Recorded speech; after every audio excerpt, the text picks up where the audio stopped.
لله رب العالمين والصلاة والسلام على خاتم الأنبياء والمرسلين سيدنا محمد وعلى آله وصحبه أجمعين.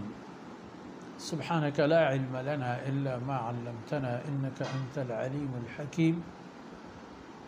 رب اشرح لي صدري ويسر لي أمري واحلل عقدة من لساني يفقه قولي واجعل لي وزيرا من أهلي رب زدنی علما وارزقنی فہما ثم اما بعد.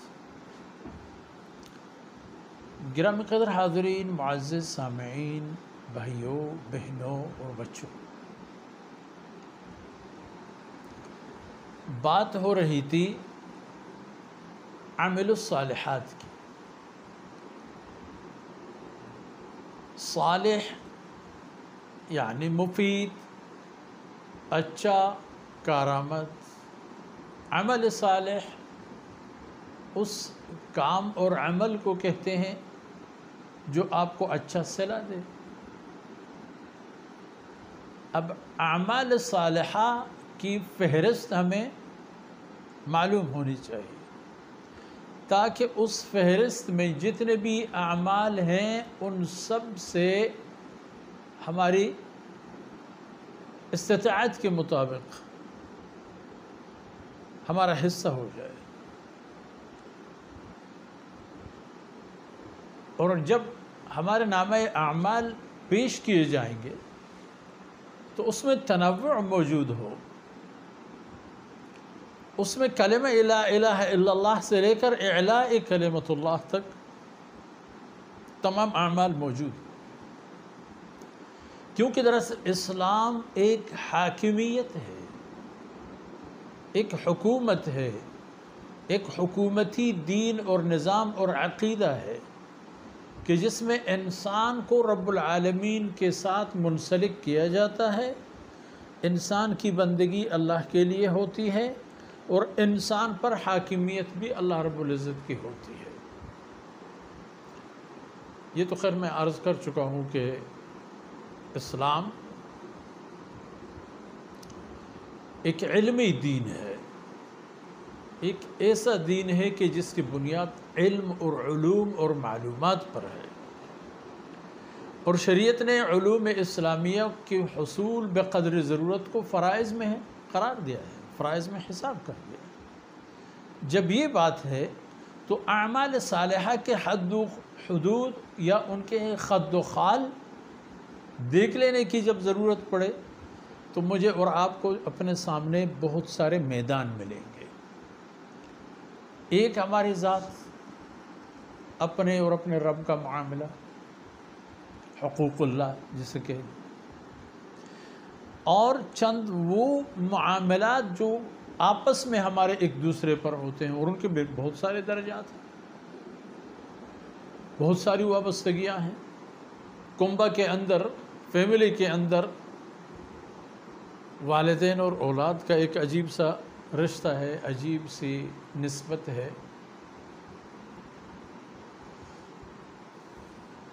ایک چھت کے نیچے ہیں، حاکم بھی خود اور محکوم بھی خود. یہاں بھی اعمال صالحہ کی ایک بہت بڑی ایک لڑی ہمارے پاس موجود ہے. اور اعمال صالحہ رب اور عبد کے درمیان بھی جو شرائط ہیں، احکامات ہیں، طریقہ اعمال ہیں، ان سب کی موجودگی ہونی چاہیے. اور اسی طرح آپس کی تعلقات اور معاملات، اس میں بھی ہمیں اندازہ ہونا چاہیے کہ ہم ان اصول و ضوابط کی خیالداری کریں کہ ان کی ٹوٹنے سے اعمال ضائع ہو جاتے ہیں. قرآن کریم نے اعمال کے حوالے پر متعدد جگہ حبطت کا لفظ بھی ارشاد فرمایا ہے، یعنی ان کے اعمال کا ناکارہ ہو جانا، ان کی نیکیوں کا غارت ہو جانا. چاہے انہوں نے جتنی بھی نیکیاں کی ہوں گی، صلہ اور ثمرہ ان کو کچھ نہیں ملے گا. کیونکہ ان کے اعمال صالح نہیں ہیں۔ اللہ رب العزت اجر سے نوازتا ہے اعمال صالحہ پر اور سزا دیتا ہے اعمال سیئہ پر، برے اعمال پر۔ ہم میں سے کوئی اگر صرف یہی سمجھتا ہے کہ عمل صالح یہ ہے کہ کوئی بیکاری فقیر گداگر کو دیکھو، 1 روپیہ اس کے ہاتھ میں تما دو اور آگے بڑھو، الحمدللہ یہ بھی عمل صالح تو ہے، لیکن جو اعمال صالحہ آپ کے لیے راستہ کھول دیں، آپ کے لیے مضبوط بنیاد بنے اور آپ کو آگے لے جانے کے لیے مواقع اور فرصتیں فراہم کریں، پھر وہ اعمال صالحہ وہی ہوں گے کہ جن کا تعلق میرے اور آپ کی عبدیت اور عبادت کے ساتھ ساتھ ماحولیاتی افادیت پر بھی منحصر ہونی چاہیے۔ ہم آپس میں والد اور اولاد کی صورت میں، میاں بیوی کی صورت میں، خاندان کی صورت میں، ان تمام حالات میں ہمارے اوپر حقوق ہیں، اور ان حقوق کی کما حقہ ادائیگی یہ عمل صالح ہے۔